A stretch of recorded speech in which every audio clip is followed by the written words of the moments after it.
Саламатсыздар ма оқушылар, 11-ші сынып алгебра оқулықтағы 16-та 11-ші есептің шығарылуын көрсетейін. X пен Y-тің қандай мәндерінде берілген комплекс сандар түйіндес болады. Бізде комплекс сандар X қосылған Y және Z' X минус Y, мына бізде комплекс сандар түйіндес болады бір-біріне. Нақты бөліктер өзара тең болып, жорамал бөліктердің алдары таңбалары қарама-қарсы болса, бұл бізде түйіндес комплекс сандар болады. Біріншісін қарастырайық. Z тең болады 24 минус Y, келесі Z' дегеніміз 2x минус 3 түбірасында 5y дейді. Яғни бізде нақты бөліктері өзара тең болу керек. Олай болса 2x тең болады 24, x-тің мәні бізде 12 тең болу керек. Келесі y-тің мәні табу керек. Енді бізде қарама-қарсы болу керек. Сондықтан y-тің мәні тең.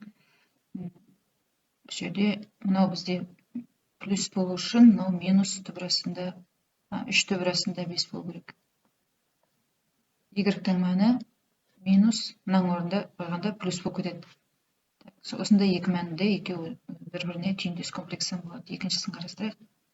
Z тең болады минус 8 қосылған Y, келесі Z' дегеніміз түбірасында 2x минус 4y дейді.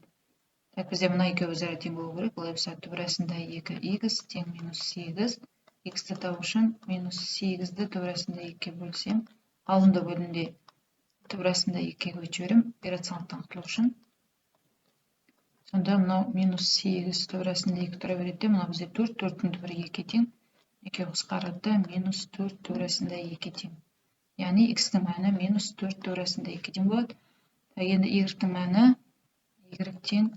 Өзі таңбалары қарама-қарсы болып тұр. Олай болса y-тің мәні бізде 4-ге тең болу керек. Жауабы мына болады. Үшінші z тең болады 3 қосылған түбірасында 2y, Z' дегеніміз 2x қосылған 4 плюс түбірасында 2y. Бізде нақты бөліктері тең болу керек. 2x тең 3, x тең 1,5-ге тең болу керек. Келесі жорамал бөліктер екеуі де плюс болып тұр, біреу минус болу керек ол үшін. Түбірасында 2y тең минус 4 плюс түбірасында 2 деп алайық. Y тең болады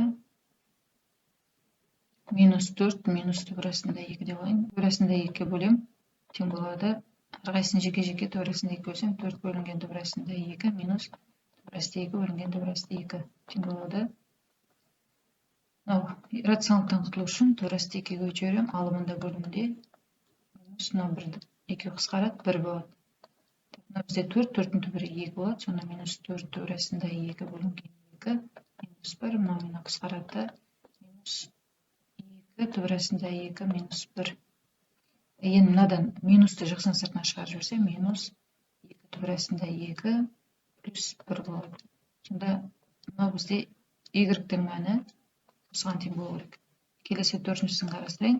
Z тең болады 3 минус түбірасында 3, минус түбірасында 2y, келесі Z' дегеніміз 3x қосу 4y дейді.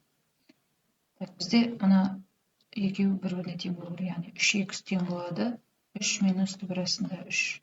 Бағанағыдай x-ті табу үшін 3 минус түбірасында 3-ті бөлем 3-ге. Әрқайсысын 3-ге бөлейін.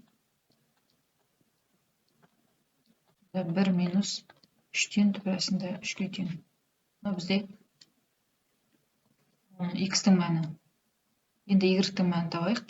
Өздері қарама-қарсы болып тұр. Олай болса, сол күйінде ала береміз. Түбірасында 2y тең 4-ге.